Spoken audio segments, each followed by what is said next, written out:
Untuk keberlanjutan fiskal jangka panjang, pemerintah melakukan banyak terobosan baru. Badan Pemeriksa Keuangan atau BPK telah menyusun 4 skenario yang dapat terjadi dalam 5 tahun ke depan antara tahun 2021 hingga 2026 setelah pandemi COVID-19 berakhir.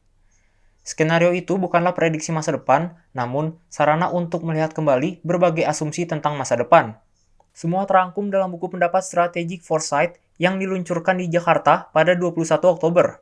Dengan harapan seperti diungkapkan Ketua BPK, Agung Firman Sampurna, saat meluncurkan buku tersebut, dapat melihat kembali berbagai asumsi tentang masa depan, agar masyarakat tidak terlena dengan harapan dan mampu melihat lebih jernih kesiapan menghadapi masa depan.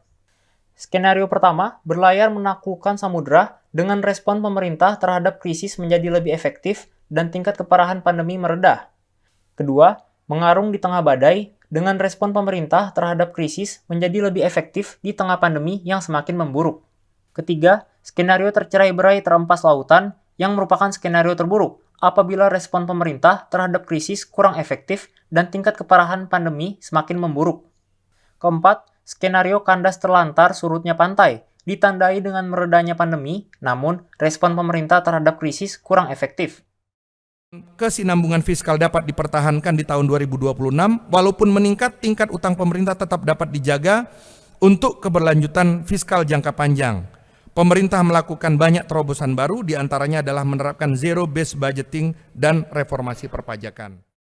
Penyusunan buku Foresight BPK dilakukan dengan menggunakan metode perencanaan skenario dan data yang bersumber dari hasil pemeriksaan BPK, tren dalam negeri, regional, dan global.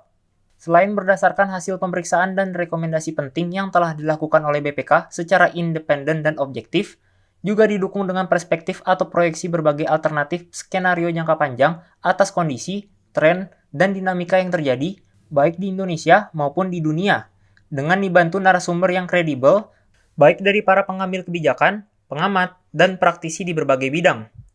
Tim Kantor Berita Antara mewartakan.